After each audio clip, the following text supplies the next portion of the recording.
Okay, so here we are in the last video. Constructive self-critique, how we can improve our countries. Now, again, I believe patriotism is important. I believe we should all be patriots. Loyalty is a deep quality of human morality. But again, we all have to understand that only God is perfect, and we should not think of ourselves as gods. Again, even if we believe people can be, even if Indians believe that people can be gods, I don't think everyone is a god just because he says so. And we all have to, if we want to make our countries better, and we all want to make our countries better, this is an aspect of true patriotism. Then we have to understand what our goals are, how we can improve ourselves. So I believe in the meeting we will try to have a constructive self-critique. Again, just criticizing and saying, oh, I don't like A or B, doesn't accomplish anything. You have to have a vision of how you want to make our countries better. So that's what we will discuss here. These are my own personal opinions. I did not, again, I completely respect people who disagree with what I said here or have different visions.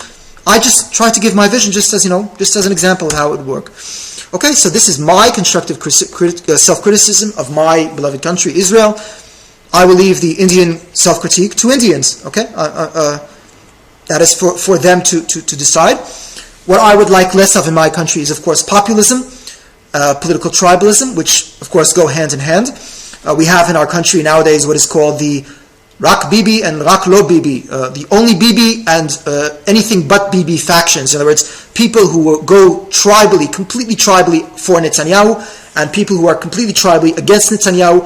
And this leads to completely ridiculous situations where people who are for Netanyahu will go with anything he says, and people who are against Netanyahu will go against anything he says, regardless of whether he said actually is good policy or actually makes any sense. You can see, journalists who support Netanyahu. If Netanyahu says black, they will say black. If Netanyahu says white, they will say white. And the most hilarious example is when Netanyahu says black and then changes to white. Then you will see these journalists say that the best policy is to say black and then change your mind to white. And the opponents of Netanyahu will say that the best policy is to say white and then change your mind to black. And this is, of course, if the joke wouldn't be at our expense, it would be hysterically funny.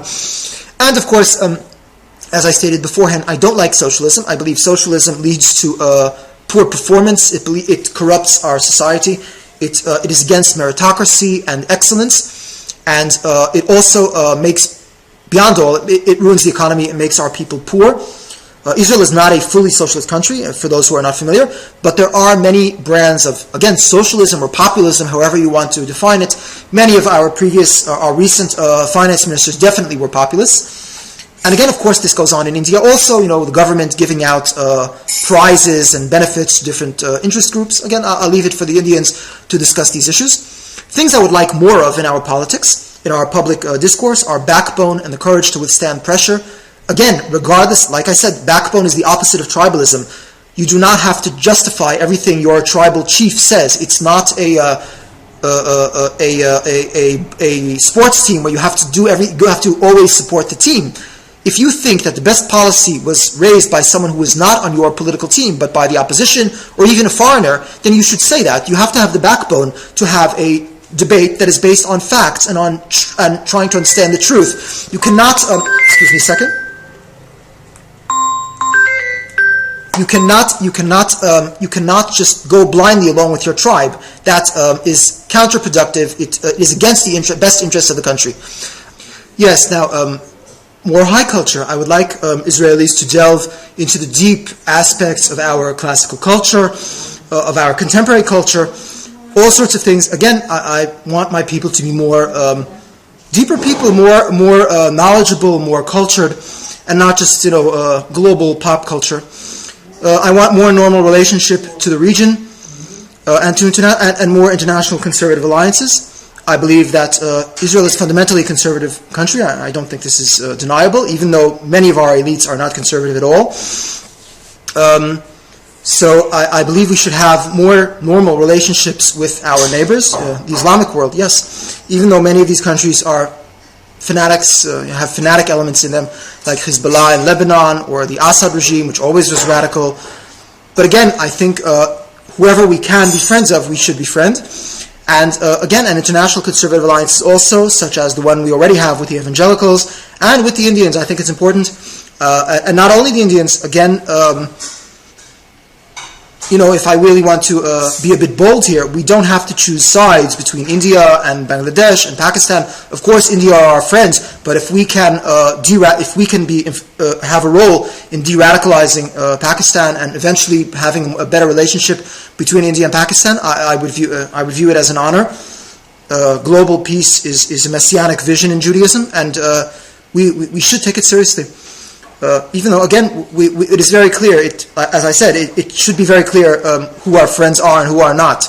But yes, we have to strive for global peace. Whether it will be in our days, no, God alone knows.